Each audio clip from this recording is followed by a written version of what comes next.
I have 5:05. 5:04. Yep. Minute behind.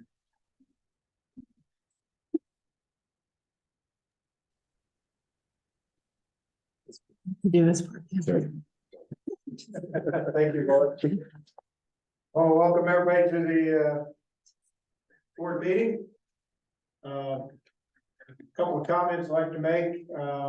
I just want to really, with all Mother Nature has been throwing at us, the challenges and the snowstorms and the rainfalls and cold snaps, having a full membership, our management team has been doing a great job delivering the experience that we've come to expect these days. I really want to recognize the grounds crew for getting this golf course back up and running in such a short amount of time.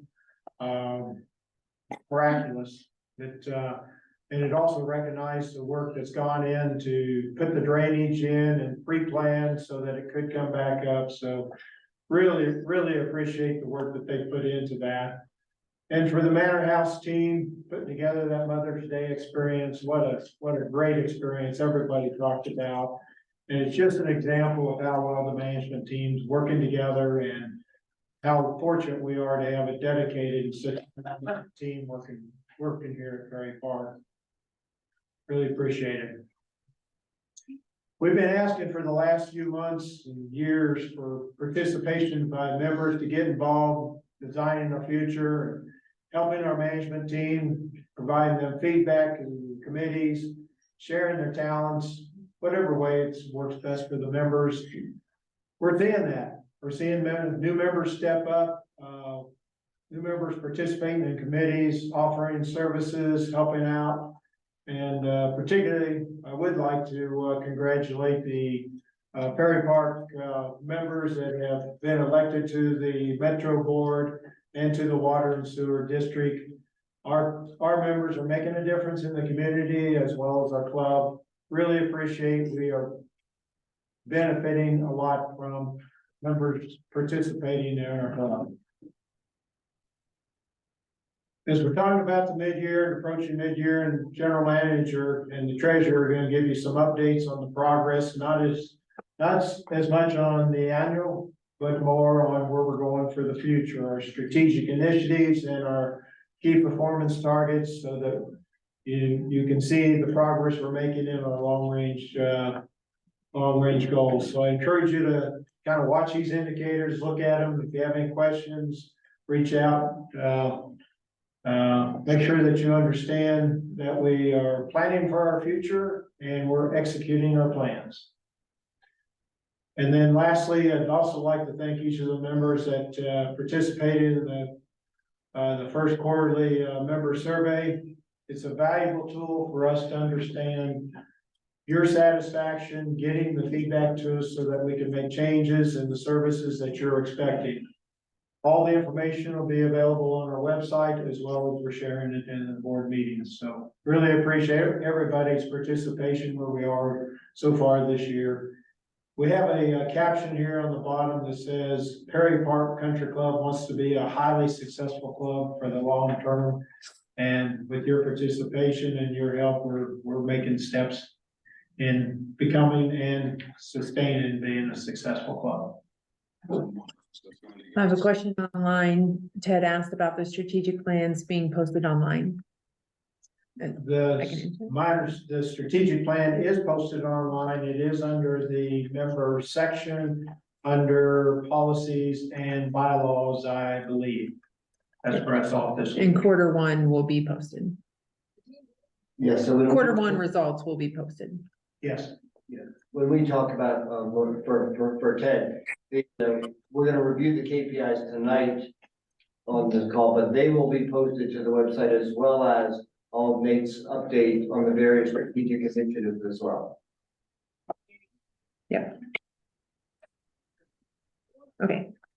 Okay. Yeah, I'm good. We did not have. Any, Mr. President, well, we have what we got up here next. Key decisions. Yeah. Well, I would like to make a motion to approve prior month's minutes. Prior month's minutes. Second. Aye. Any discussion? All in favor? Aye.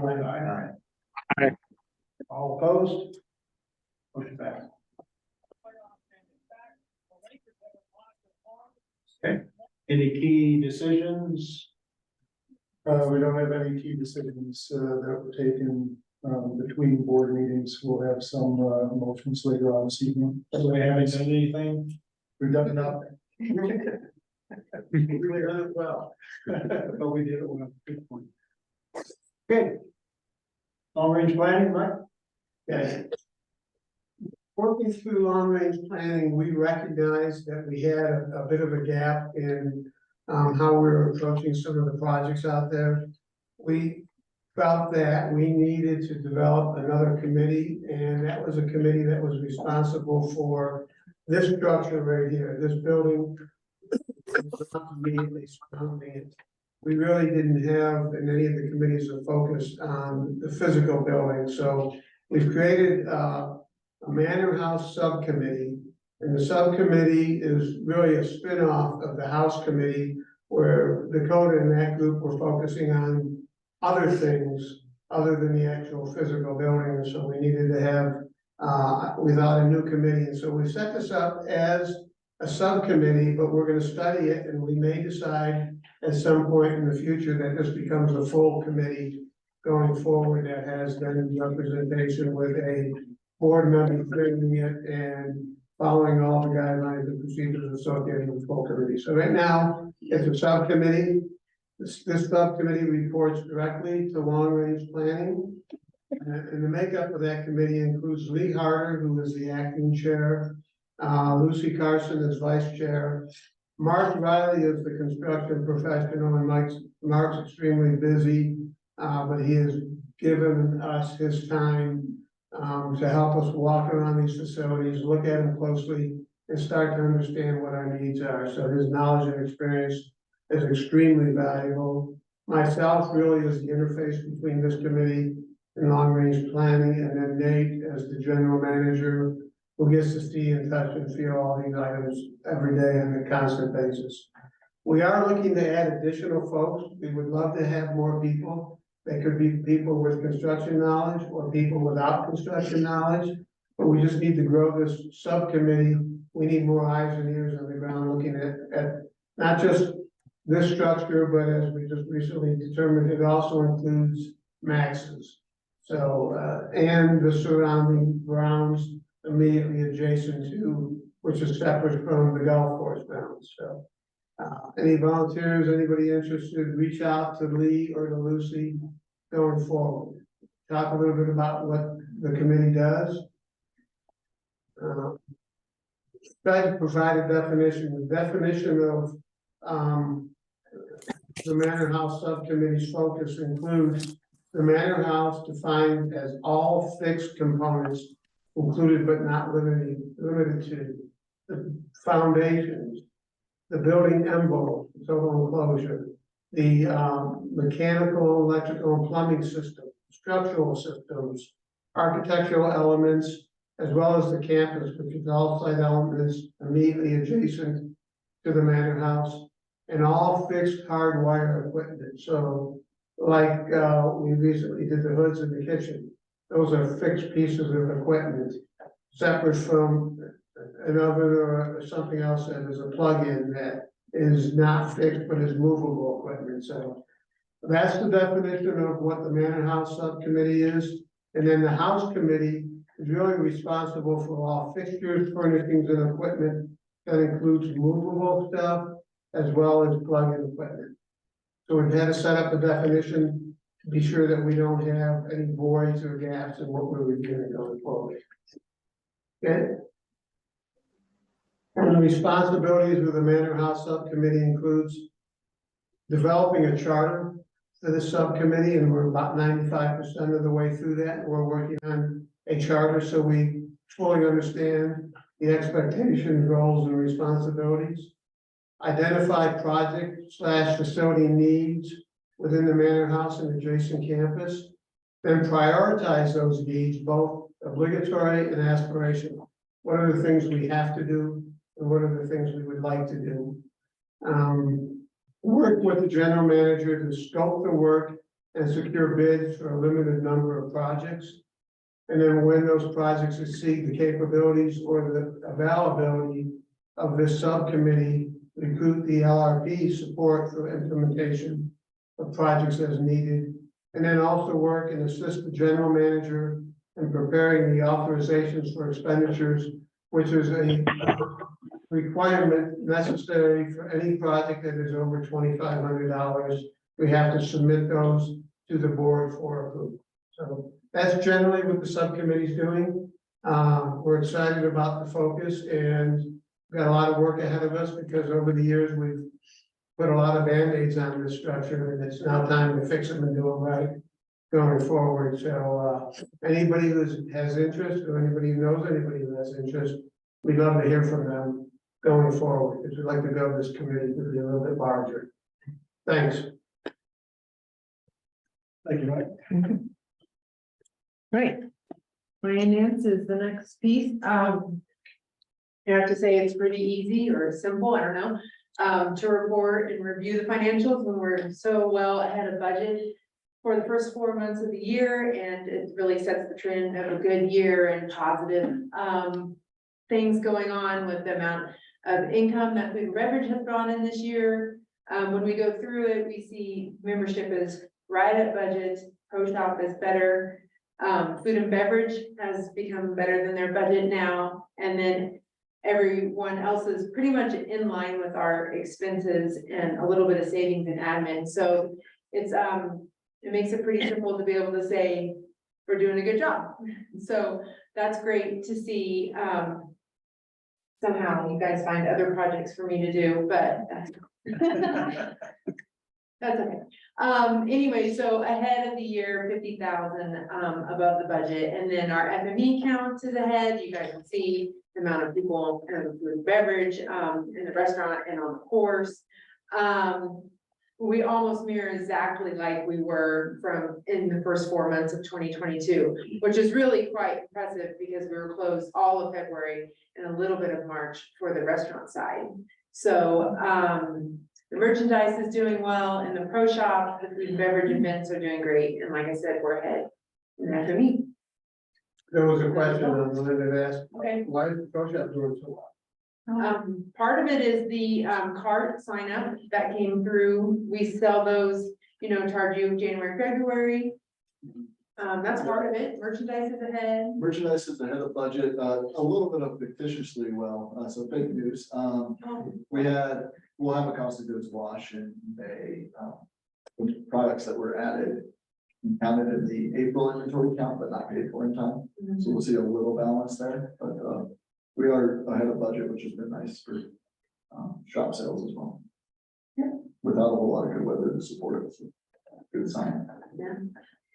Yeah. Thank you, Lori. You're welcome. Expect better next time. Okay. Okay, can I call for approval of the financial statements? I'll second. All in favor? Aye. All opposed? Passed. Okay, hi, everyone. This is Dan McMahon. And I am going to talk about the Q1 2023 KPI update. But before I do that, I'm glad to announce that on April 28th, that we closed on the land sliver that we've been working on for, I think, 7 or 8 months now.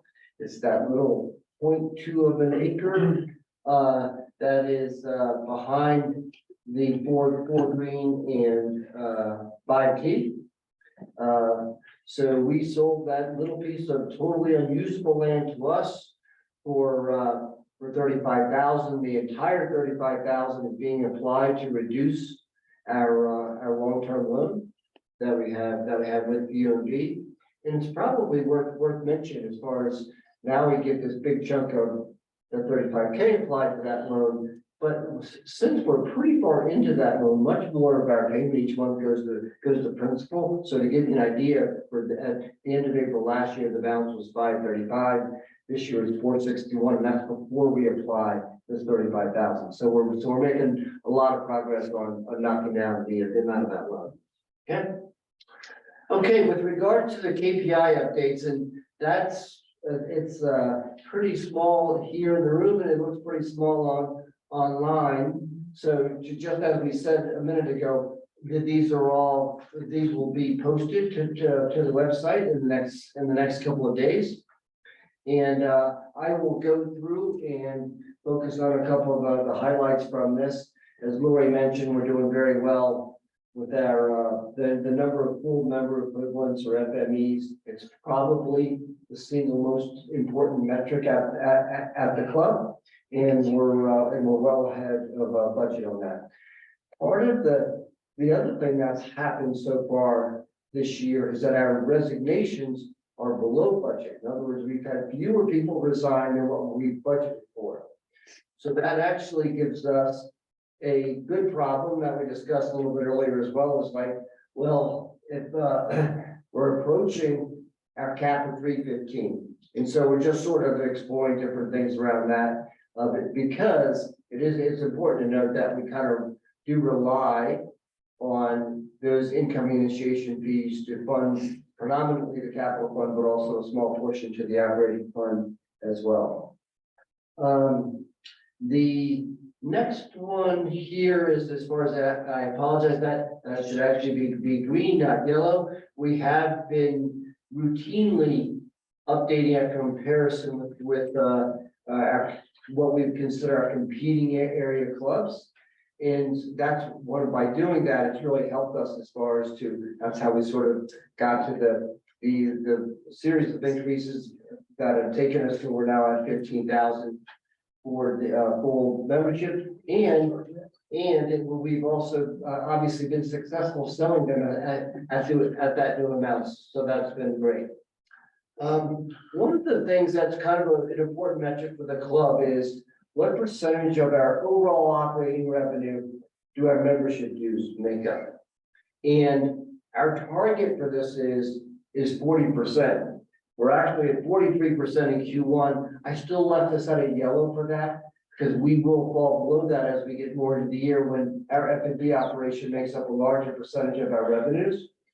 And it's kind of worth noting is that as a club, in relative to almost all of the other clubs in the Denver area, we have probably the lowest cap of any club. One of the things that means is that we are going to, be somewhat dependent on Monday outings, some degree of wedding revenue each year. And it's some of those types of things that, we've been very successful at, but ideally you don't want your club to rely on things that are like kind of non-recurring streams of revenue.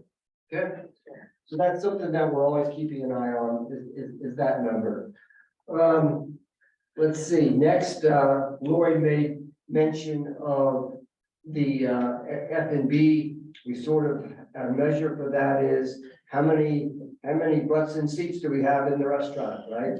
And so it's really amazing that as far as we are actually, well above our 2022 number, just despite being closed for February.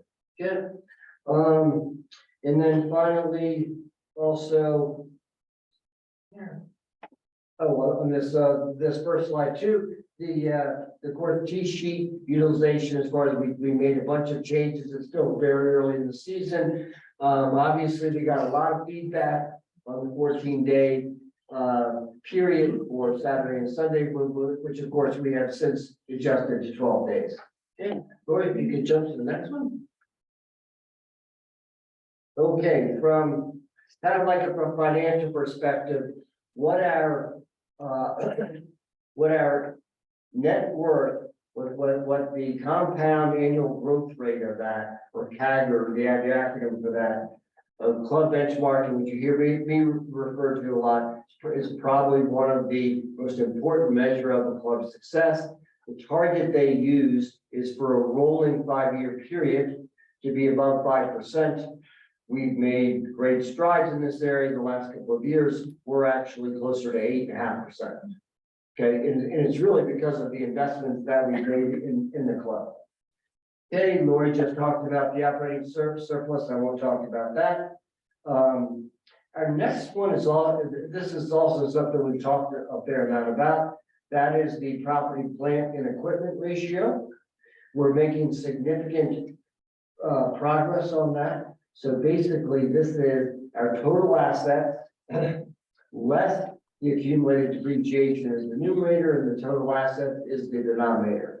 Okay, we're above 50% for the first time. We're gonna leave that yellow until we sustain that for more than 1 month. We're actually there for the first time.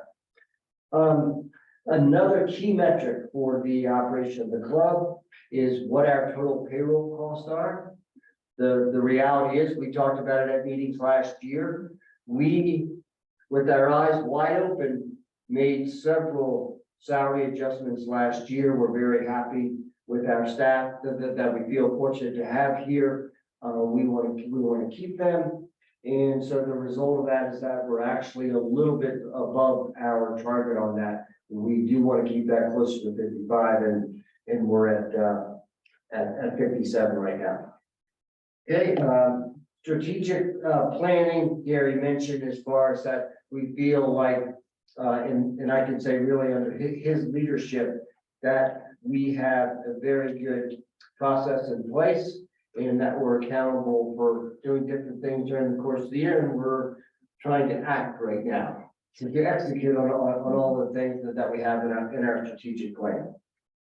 And then finally, for the membership communications, thank you to everyone that has completed the F&B front of the house survey. That's our first survey of the year. And that will be followed on a quarterly basis for the rest of the year. I think it's like July, September, November, something like that, right, Nate? Where we have the food will be the topic of the next survey, followed by the course, followed by the pro shop. Okay, so overall, there's, so this exercise that we do quarterly is good for us because it tells us the areas within our strategic plan that we still have to focus on to make sure that we're, executing on what we've committed to. Okay, thank you. Thank you. Ted has one question before moving forward. Hey, Dan, I had can you go back one slide, Laurie? I had Sure. a question about the 40% one, the membership dues revenue as percentage of club operating revenue. So one of the things that I believe we're still doing is we're targeting F&B revenue for members to be non-profit making. I understand completely your point that we don't want to rely too much on one-time revenues, but I wonder, it kind of feels like F&B revenue to members should be excluded from that equation. We should absolutely include weddings and tournaments and events. But if we do a ton of F&B revenue to members, basically a break even, then in general that's a good thing, but it might skew the calculation, that KPI, and it feels kind of slightly wrong. Yeah, so Ted, I think that's a fair point. And just so you know, because as you say, it is true that our F&B revenue here is higher relative to our total operating revenue. So like to give you a sense, in 2023, this will be exact, but roughly speaking, our F&B budget is 1.1 million against our overall budget of 4.6 million. And that percentage is much higher than most clubs. And Ted, that's actually one of the key reasons that in what our member cap is that that we set our goal for this target at 40%, when the club benchmarking would tell you that it should be about 50%. So it's really those two factors. Okay. That's why we have a lower target. Okay, I got you. I didn't realize. I thought 40% was club benchmarking, but they're going for. I understand. Okay, cool. Thanks.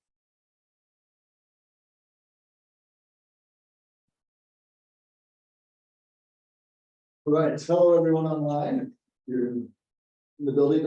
Kate Stowell, going to introduce Danny Canjo, who is our featured employee of the month. Many of you may have had a chance to meet Danny already. We've kind of had him out for a couple different golf tournaments and seen him in the golf shop here recently. But Danny is an intern from UCCS, joining us from the PGM program there. And a couple things, fun facts, fun that is, but currently a seasonal intern, 21, student there at UCCS, born in Mission Viejo, California. His favorite aspect of Perry Park so far is the views are unbeatable. It'll quickly shift to the membership. Hobbies and how he spends his time when he's not at work. He's either playing golf, playing cards, or occasionally some video games. Interesting places he's traveled to, many states across the US, as well as the UK and Baltic region. And a fact that is unique about him, he's played many sports growing up, but golf was the last one he discovered and is the only one he still currently plays. So, got the full-on golf bug. Just a kind of comment from me, Danny's a great personality. We're excited to have him, and he'll bring some unique perspective. He spent time at Denver Country Club, Valhalla, and Flying Horse. And so we always love to have that kind of what's worked for those different clubs come into our operation and learn and steal some great ideas along the way.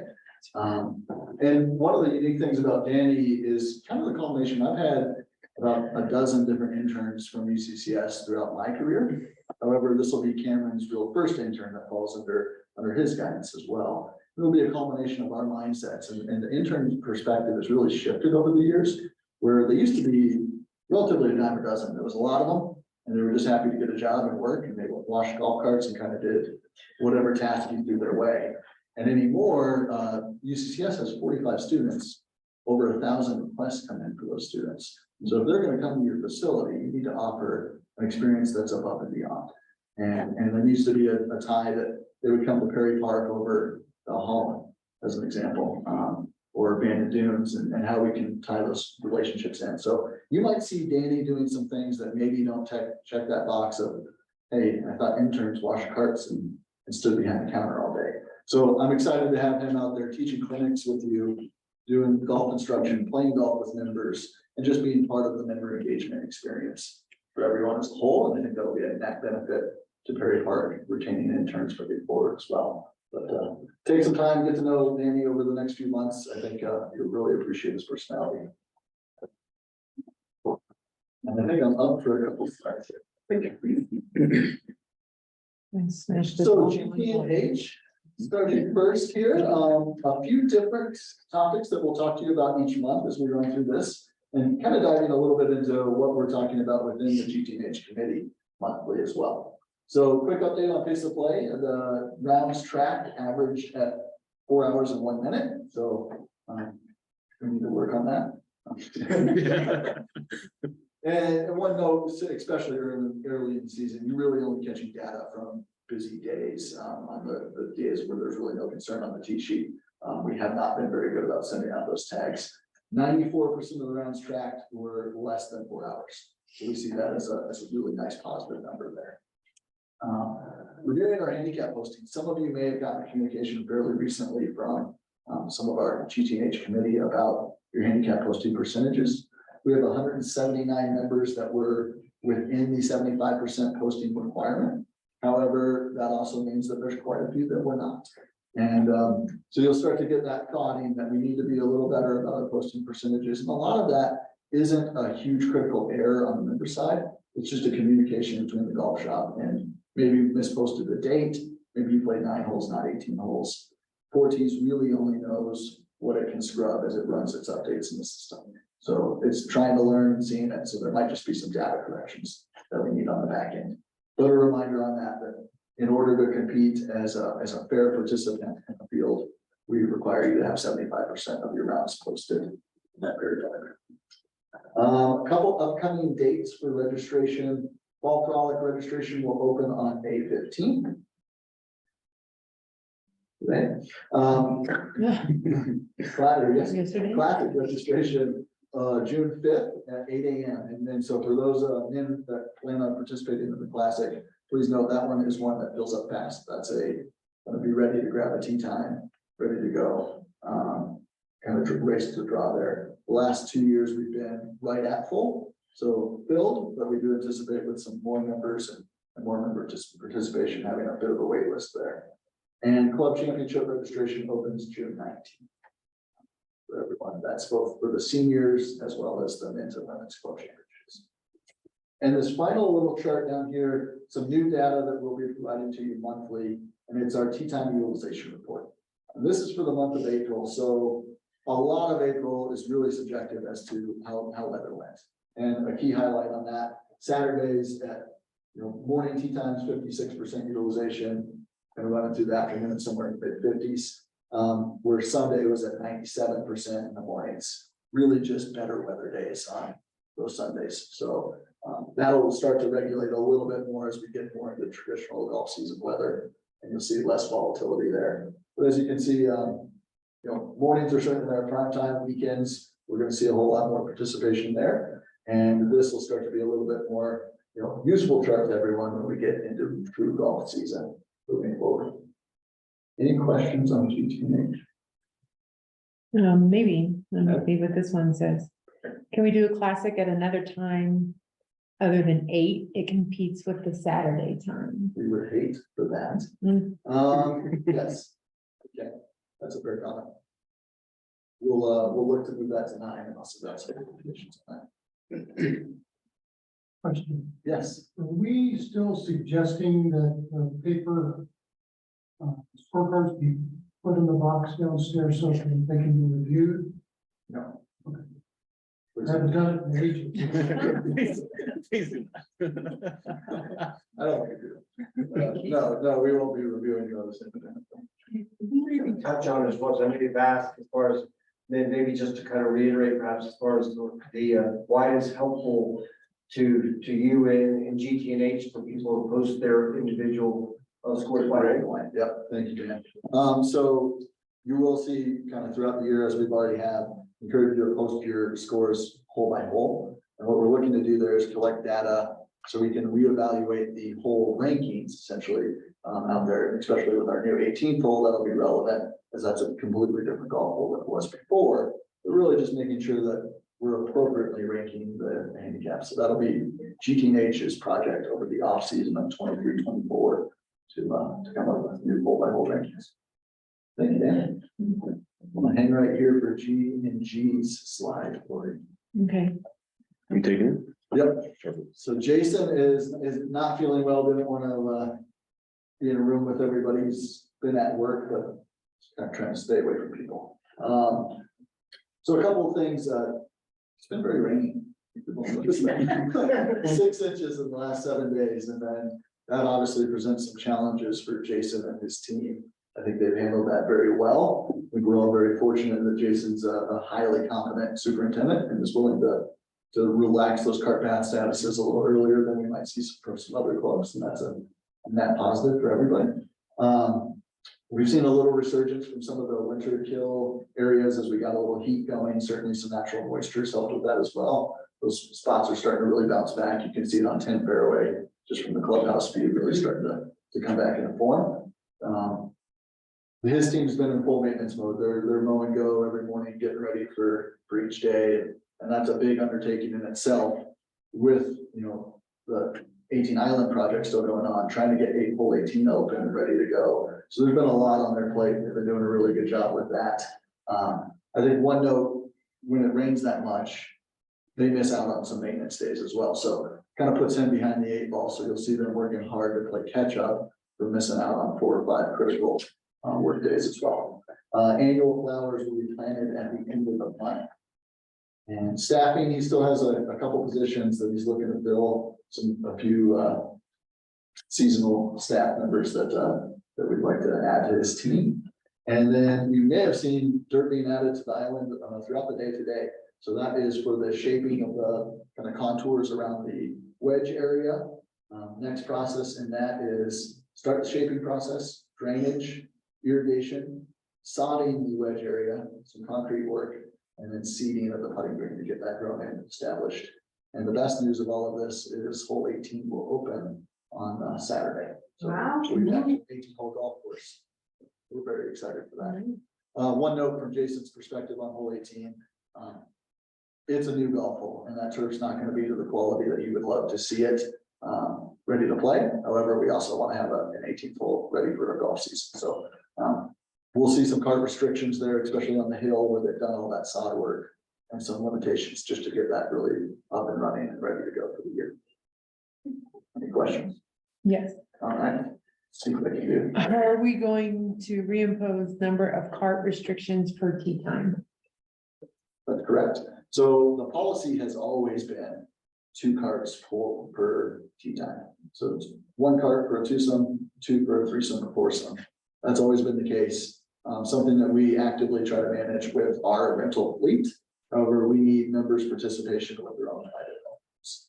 Buddy up, and really the reason for that is course compaction. If you're driving a golf cart over that turf over and over and over again, it's going to wear it down. It's going to be in worse golf shape. And so helping with that round count and not having all that extra wear and tear on the golf course is pretty critical. Yeah, Ken? Is there additional wear and tear with the golf carts that have 4 to 6 seats in them and then golf bags on the back?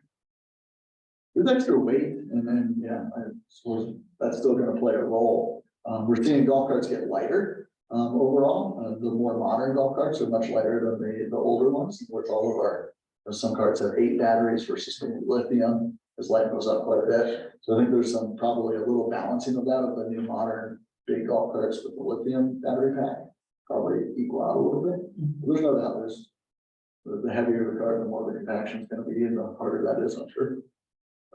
Yeah, so you'll start to all see some communications, just, we need your help participating in that 2 cart per course policy. And, COVID got a little squirrely with that, while we were all trying to be safe and social distance. Some of those concerns have lightened, and now we need you to buddy up and make some good friends. Thank you. A fun fact that Jason gave me this week, with the rain that we got, the water going over the spillway was going at 25,000 gallons a minute. And he said a minute, and he said it was probably gonna last for about 4 days. Everything coming off the hills, the mountain coming Still down. rushing down. It's still, The old 18T. yeah, it's still going down. So that was just a fun fact that he threw at me this week. So And are we still restricted on the driving range? We are, so and really that is all reliant on when that spillway stops running at such rapid force and certainly something we don't like, but protecting. So Keith, I assume we have to sort of reinstall and that goes as part of that, or? Yeah, so the spillways have a catch system, metal grate down below and boards that stop those from going over. And those can really hold about 15 crates of rainfalls in that system, and we go get those out. Right now, it's flowing over the top of all that, and we're unsure of how much damage it's done to what we had in place.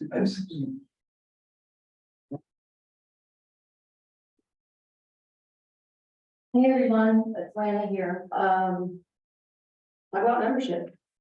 All right, so currently, we've got 206 full golf members. We are capped for professional, and we do have 3 on the wait list, so that takes us to 313. As far as acquisitions, in April, we had 3 full golf memberships, a social, professional golf, 1 on the wait list, and then a conversion from junior to full. Oh, that was good. Then I get 4 total memberships, so. Initiation fee are 15,000 junior, for full, 9,000 for junior, and then professional 6, social at 500. Currently, this is a breakdown of our membership type. We're at 591 total memberships for the club. That breaks out to, currently more golf memberships than social. For social, we've got a 217 number right now. But a lot of questions about the cap. There is no social cap right now. We're waiting for our reservation system data, which will be towards the end of July. As far as resignations, Dan mentioned earlier, we are trending lower this year. People are happy with the club. They're staying. A lot of them, resignation reasons are due to moving, personal reasons, distance. and then, food and beverage. So, we haven't really seen a lot of food and beverage issues. This was the first one in a while, but, like I said, the majority of the members are just different circumstances in, their personal life. It is the 15th. I'm not a superstitious person, but I can say that we have no resignations for June yet, no golf and so forth, so. Halfway through the month, so time will tell.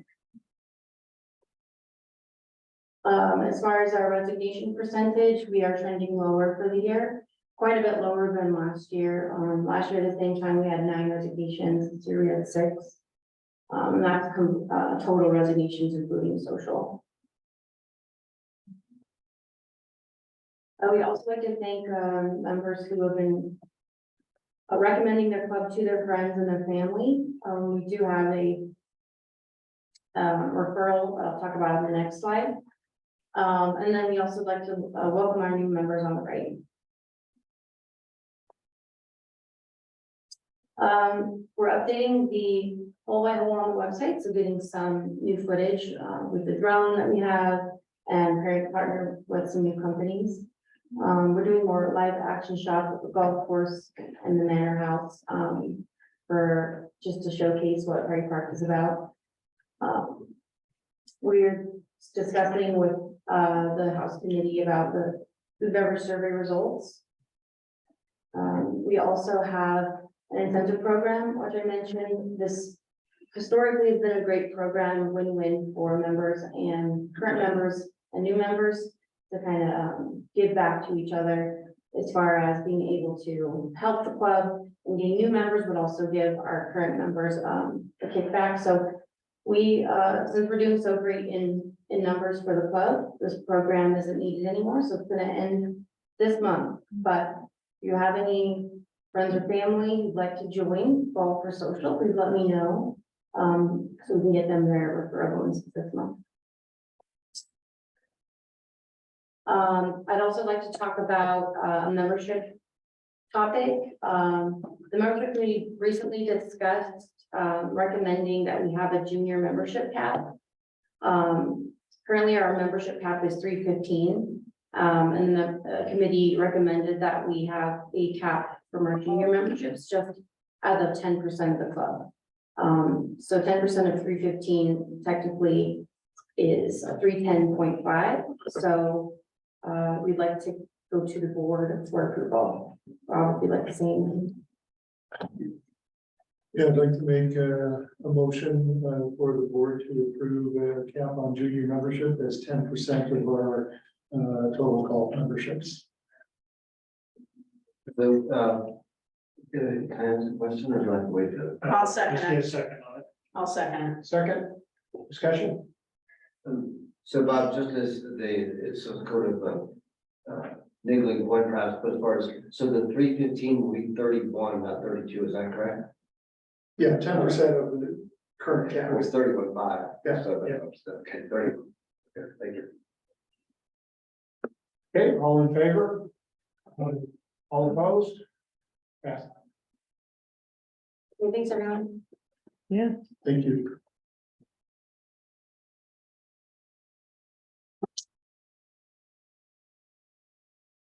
Only one step here, for everybody online. Fun new things here for Max's. We've got a TV installed. To broadcast sports and sport channels and music. And, a whole new menu out there. I don't know if everybody's tried some of the new items out there. We have a walking taco, we have a couple salad shakers and some other fun items that we added on. Walking taco is the real deal. You like it? Highly recommend. Awesome. Grill menu will be rolled out for the last week of May. Couple new staff members in the kitchen, Mike Stockton, he has buku amount of experience, 30 years plus experience, working at different places all over the United States. You know, like for instance, last week, I told him to make some quarantine sauce. He threw it together without any question, and I went over there and tasted it. It's perfect, exactly the way I've made it taste. So great. And then we have, Jack Boyd as a dishwasher. And then, we are now staying open until 9 on Fridays and Saturdays. Our hours stay the same for Tuesday and Thursday, 11 to 8 p.m.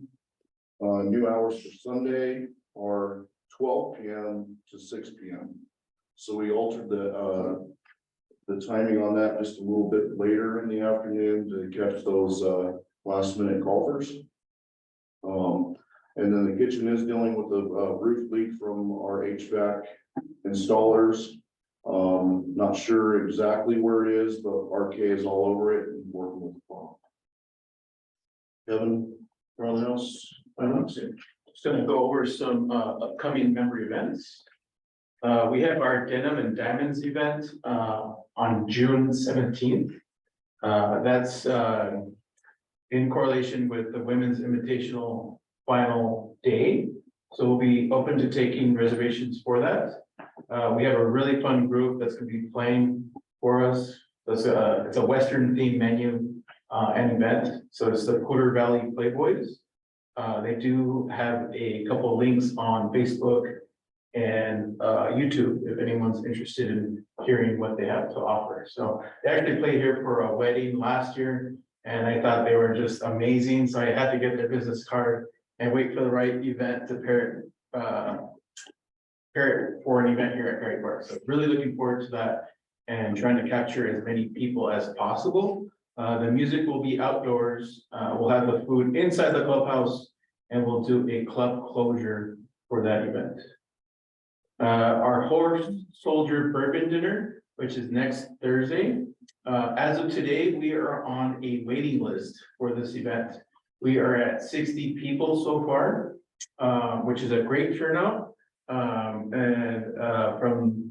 the diagram, we're gonna have to do a club closure as well for that event. Just to make sure that everyone gets a chance to hear the presentation and be a part of it.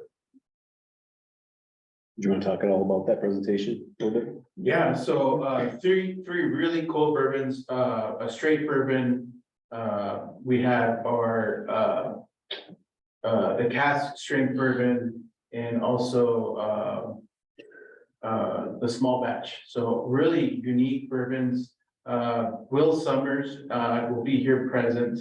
They actually created a movie off of his experience in Afghanistan. The movie is The 12th Man. So if you guys get a chance to look at that and watch it, it's really unique. So it's going to be a really memorable experience. I just today communicated with Marissa, who's kind of the lead sales rep for Breakthrough, who's working with me to create this event.